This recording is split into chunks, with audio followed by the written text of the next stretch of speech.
Good morning বন্ধুরা, শুভ সকাল। আর এখন কটা বাজে বলো তো? এখন বাজে সকাল 9টা। আর আজকের ব্লগটা এখন থেকে শুরু করলাম। আর আজকে তো সকাল সকাল উঠে পড়েছি, কারণ আজকে আছে মেয়ের স্কুল। মানে মেয়ে আজকে স্কুলে যাবে, তাদের আজকে এডমিট দেওয়া হবে, মাধ্যমিকের এডমিট দেওয়া হবে, আর 12-এর আজকে ফেয়ারওয়েল। তো তার জন্য সকাল সকাল উঠে সকালে সব কাজকর্ম কমপ্লিট করলাম। পরে না এখন বসিয়েছি মেয়ের জন্য একটু পনিরের তরকারি, পনির আলুর ঝোল। আর এদিকটায় ভাতও করে নিয়েছি, আর এদিকটায় বসিয়ে রেখেছি চার জলটা আস্তে আস্তে ফুটুক, গ্যাসের আঁচটা কমিয়ে বসিয়ে রাখলাম। তো এখন আর কি, মেয়ে গেছে স্নান করে আসলে মেয়েকে খাবার দেব। মেয়ে খেয়ে স্কুলে যাবে, আমরা চা টিফিন করে সারাদিনে কাজকর্ম তো রান্নাবান্না আছে, তো সব কিছুই তোমাদের সাথে শেয়ার করব। তো চলো আজকের ভিডিওটা দেখতে থাকো, আশা করি ভিডিওটা দেখতে তোমাদের খুব খুব ভালো লাগবে।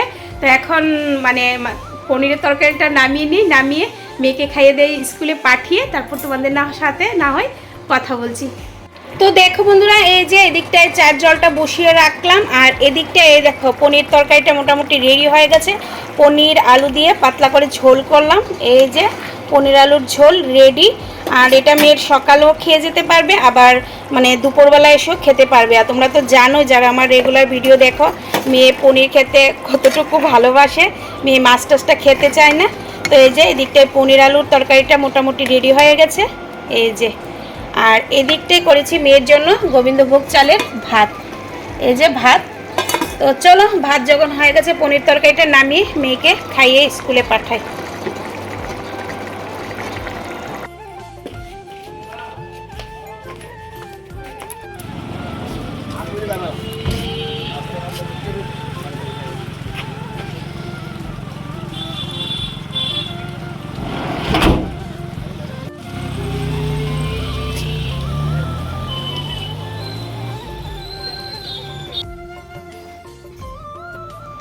তো বন্ধুরা, মেয়ে চলে গেল স্কুলে, আর যখন কারেন্টটা চলে গেছে তো তার জন্য দরজাগুলো খুলে দিলাম, নাহলে ঘরটা পুরো অন্ধকার হয়ে থাকে।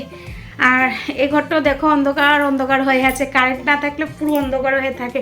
তো রান্নাবান্না মোটামুটি কেটে ধুয়ে গুছিয়ে নিয়েছি। গুছিয়ে ভাবলাম যে না, তোমাদেরকে আগে রান্নাবান্নাটা দেখিয়ে তারপর রান্নাবান্নাটা করে তারপর দাদা আমি হাতা খুঁজে পাচ্ছি না, দেখো ডালের ফেনা উঠেছে।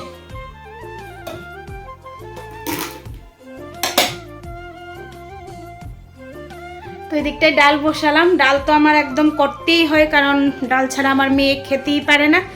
আর আজকে কি রান্না বান্না করছি তোমাদেরকে তো অবশ্যই দেখাবো। আর মাছ মানে কালকে ফ্রিজে ছিল, কালকে রাতে মাছ এনেছিলে, তো রাতে তো আর রান্না করিনি। তো আজকে ফ্রিজ থেকে বের করে মাছটা ধুয়ে নিলাম, ধুয়ে সব কিছু রেডি করে নিলাম। তো কি রান্না বান্না করছি তোমাদেরকে না হয় দেখিয়ে দিচ্ছি। আর এদিকটায় আমার খাবার নিয়েছি, এমন খিদে পেয়েছে না কেন জানি, বুঝতে পারছি না। এই দেখো একটা রুটি নিলাম, আর সাথে কালকে ডিম কষা করেছিলাম, তো একটা ডিম আছে। তো এটা আমি খেয়ে নেব এখন, খেয়ে তারপর করব রান্না বান্না। তার মধ্যে কারেন্টটা নেই, অন্ধকার লাগছে। তো চলো কি রান্না বান্না করছি তোমাদেরকে দেখিয়ে দিয়ে তারপর না হয় সকালের জলখাবারটা খেয়ে তারপর রান্না বান্নাটা করে নেব। তো তোমাদেরকে একটু দেখিয়ে দিচ্ছি। এই যে এদিকটা বসিয়ে দিলাম মুগ ডালটা হচ্ছে, আর কারেন্টটা চলে গেছে না, অন্ধকার হয়ে আছে। তো এদিকটায় মুগ ডালটা সিদ্ধ বসালাম, আর এদিকটায় সকালে তো পনির তরকারি করেছিলাম, মেয়ে খেয়ে গেছে। আর এই দেখো পনির তরকারি আছে, মেয়ের হয়ে যাবে দুপুরে। তো তার জন্য মেয়ের জন্য আর চিন্তা নেই। ভাত কিন্তু এখনও হয়নি, ভাতের জলটা রাখলাম গুছিয়ে। আর এই যে কাতলা মাছগুলো ধুয়ে নিয়েছি, 5 পিস মাছ নিলাম। মাছগুলো আজকে কি করব জানো? আজকে দই কাতলা করব। হাজব্যান্ড বললো নাকি রোজ একরকম ফুলকপি আলুর ঝোল ভালো লাগে না, আজকে মাছগুলো দিয়ে দই কাতলা করতে। তো তার জন্য মাছটা ধুয়ে নিয়েছি। আর এদিকটায় দেখো বেগুন কেটেছি। তো বেগুন দিয়ে কি করব বলো তো? বেগুন দিয়ে করব এই দেখো মাথা, লেজ, এগুলো দিয়ে না একটা চচ্চড়ি বলো, বা বেগুনের মানে মাছের মাথা দিয়ে বেগুনের একটা ঝাল বলো, এটা রান্না করব। তো এই জন্য বেগুনটা কেটে নিয়েছি, আর মাছের ঝোলের জন্য সব কিছু গুছিয়ে নিয়েছি। কিন্তু এখন কারেন্টটা চলে গেছে, মিক্সচার করা হয়নি।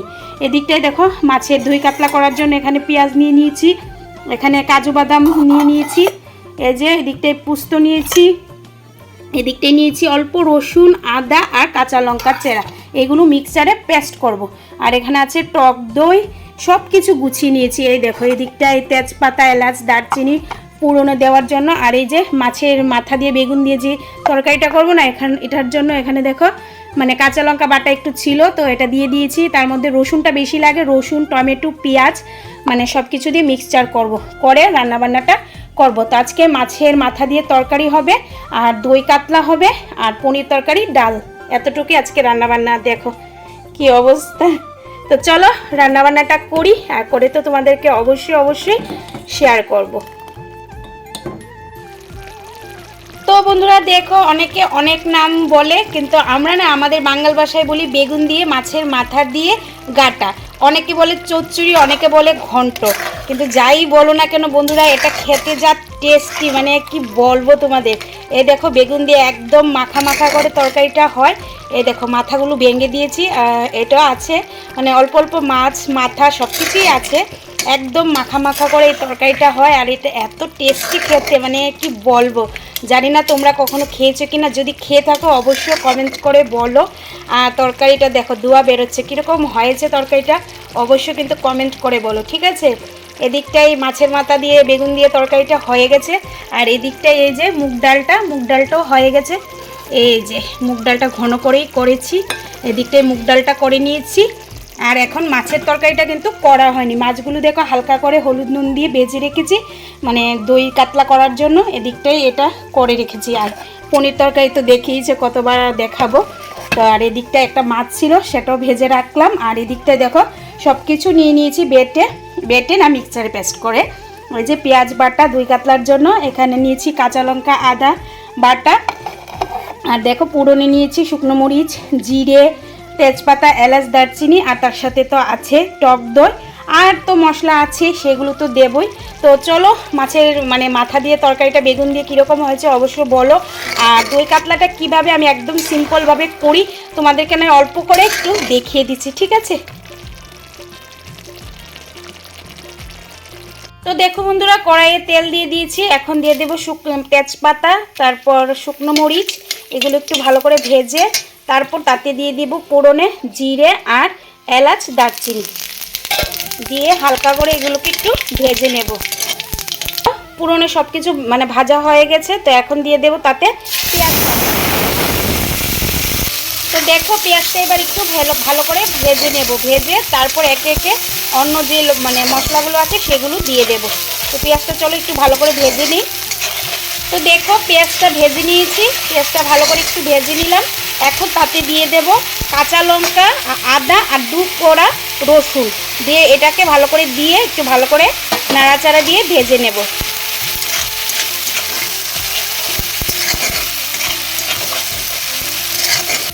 তো দেখো মশলাটাকে একটু ভালো করে ভেজে নিলাম। এখন তাতে দিয়ে দেব এই যে কাজু বাদাম বাটা আর কাঠবাদাম বাটা, এটা মিক্সচারে পেস্ট করেছি, এটা ভালো করে এটা দিয়ে দেব, দিয়ে ভালো করে একটু নাড়াচাড়া দিয়ে ভালো করে একটু কষিয়ে নেব।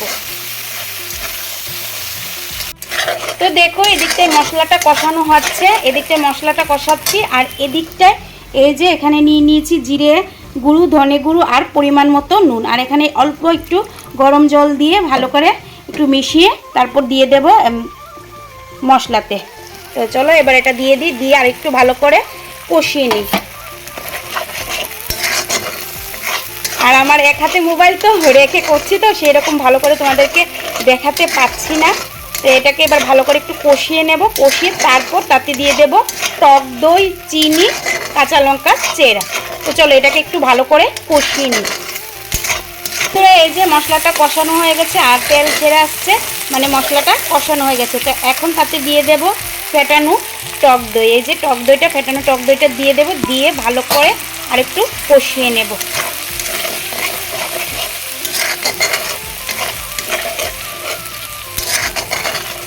এখন দেখো ফুটনো জল দিয়ে দিচ্ছি, জল দিয়ে ঝোলটাকে সিদ্ধ হতে দেব।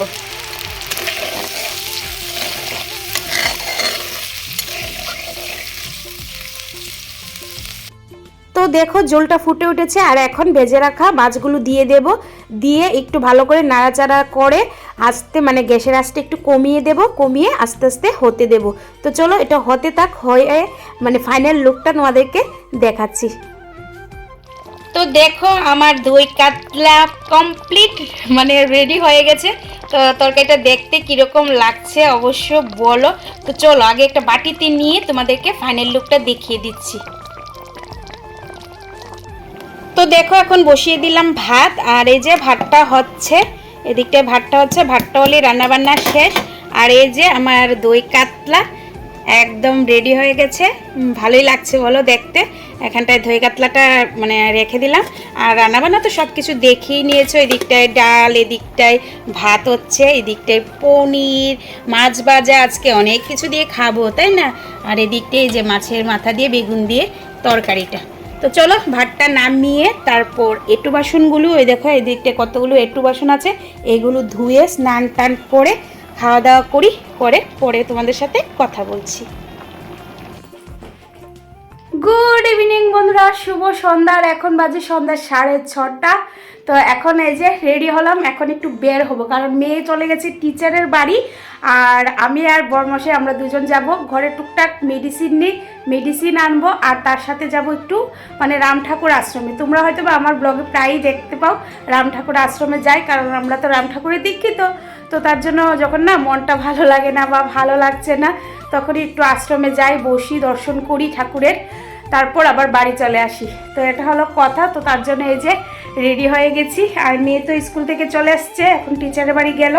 আর আসার পথে এই দেখো মিষ্টি দিল স্কুল থেকে, এই যে এখানে মিষ্টি, তারপর দিল একটা কলম, তারপর দিল একটা চকলেট দেখতে পাচ্ছ, আর তার সাথে দিয়েছে এই যে এটার মধ্যে আছে অ্যাডমিট কার্ডটা।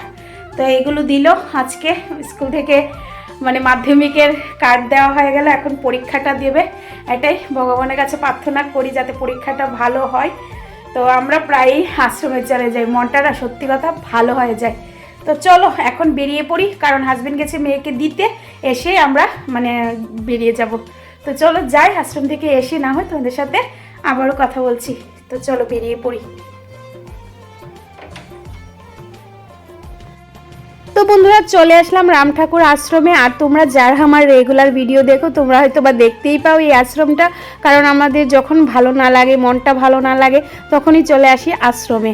আর আশ্রমে আসলে না সত্যি কথা কি মনটা শান্ত হয়, যে মনটা ভালো লাগে, কারণ এখানেই আছে যেখানে শান্তি পাওয়া যায়।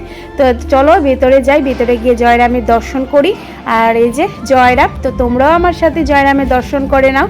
তো জয়রামের দর্শন করে তারপর না হয় চারদিকটা তোমাদেরকে একটু ঘুরিয়ে ঘুরিয়ে দেখাবো। তো এই দিকটায় না এখন তো সন্ধ্যাবেলা তো পুজো হচ্ছে, তো তার জন্য দেখো এখানে সবাই মিলে বসে কীর্তন করছে, আর এই দিকটায় ঠাকুরমশাই পুজো করছে। আর জয়রামের যে সিন্নি প্রসাদটা এত ভাল লাগে খেতে, তার জন্য মনে হয় চলে আসি আরও তার মানে বেশি করে। তো এই দিকটায় দেখো কীর্তন হচ্ছে, আর আমিও ঠাকুরের দর্শন করে নিলাম। দর্শন করে ভাবলাম যে বাইরে যে বাগানটা দেখা যাচ্ছে, বাগানটা এত সুন্দর লাগছে না, তো ভাবলাম তোমাদেরকে একটু দেখিয়ে দিই। সন্ধ্যা হয়ে গেছে, ভালো করে বোঝা যাচ্ছে না, তারপরও এত ভালো লাগছে। দেখো চারদিকটায় গাঁদা ফুল, নানা রকমের মানে ফুল, তো ভীষণই ভাল লাগছে। গোলাপ ফুলগুলি দেখো, অনেক রকমের গোলাপ ফুল, সব কিছুর নামও আমি বলতে পারবো না, কিন্তু আমার বেশ ভালো লাগলো। তো তার জন্য ভাবলাম তোমাদেরকে দেখিয়ে দিই। সত্যিই ভালো লাগে আশ্রমে আসলে না, মনটা সত্যিই ভালো হয়ে যায়। তো চলো এবার ভেতরে আবার একটু যাই, প্রসাদ টসাদ খাবো। তো তার জন্য ঠাকুরের দর্শন আর একটু করে আসি, করে তারপর না হয় কথা বলছি। পুজো হয়ে গেছে, এখন প্রসাদ নেব। তো চলো প্রসাদটা নিয়ে তারপর কোথায় যাই দেখি। তো চলো তারপর চলে আসলাম মানে মাঝারে, এখানে এসে মোম ধূপকাঠি জ্বালিয়ে গেলাম, জ্বালিয়ে এবার বাড়ি চলে যাব, কারণ ঠাকুরের দর্শন হয়ে গেল, এখানে মাঝারও চলে আসলাম। তো চলো এখন বাড়ি যাই, বাড়ি গিয়ে কথা বলছি। তো বন্ধুরা বাড়ি চলে আসলাম, আর এই যে ড্রেস এখনো চেঞ্জ করিনি, কানের দুলগুলো খুললাম। তো এখন ড্রেস চেঞ্জ করব, করে তারপর বেজে গেছে কিন্তু প্রায় 8:30 বেজে গেছে। তো এখন হাত পা ধুবো, ধুয়ে তারপর দেখি রাতে কি করি। রাতে রুটি করব, ইচ্ছে আছে রাতে রুটি, আর তার সাথে দেখি একটু আলু ভাজা টাজা করবো। আর বেশি কিছু আজকে আর করবো না, রুটি আলু ভাজা দিয়ে রাতের ডিনারটা করে নেব। তো চলো আজকের ভিডিওটা এতটুকু রাখলাম, ভিডিওটা আর বড় করলাম না। তো কীরকম লাগলো আজকে সারাদিনের ভিডিওটা তোমরা অবশ্যই কমেন্ট করে বলো। আর সত্যি কথা কি ঠাকুর বাড়িতে গেলাম, তারপর দরগায় গেলাম, মানে খুব ভাল লাগলো, সত্যি ভাল লাগে আমাদের যখন না কিছু একটু মানে মনটা ভাল লাগে না, কোনো কিছুর একটা অসুবিধা মনে হচ্ছে, তখন না মানে ঠাকুর বাড়ি চলে যায়। ঠাকুর বাড়ি চলে গেলে মনটা ভাল লাগে, সত্যি কথা মনটা একটা শান্ত হয়ে যায়, যে না সব কিছুই ঠিক হয়ে যাবে। কোনো অসুবিধার কিছু নেই। তো এটার জন্যই আমরা বেশিরভাগই ঠাকুর মন্দিরে চলে যাই। তো তোমাদের কীরকম লাগলো অবশ্যই কমেন্ট করে বলো। তো ভিডিওটা যদি ভালো লাগে তাহলে একটা লাইক কমেন্ট করো, আর নতুন বন্ধুরা যদি ভিডিওটা দেখে থাকো বন্ধুরা চ্যানেলটাকে সাবস্ক্রাইব করে দিও, পাশে থাকা বেল আইকনটা ক্লিক করে দিও, যাতে যখনই আমি ভিডিও দেবো তোমরা ভিডিওগুলো পেয়ে থাকো। তো আজকের ভিডিওটা এতটুকু রাখলাম, তোমরা সবাই ভালো থেকো, সুস্থ থেকো, টাটা।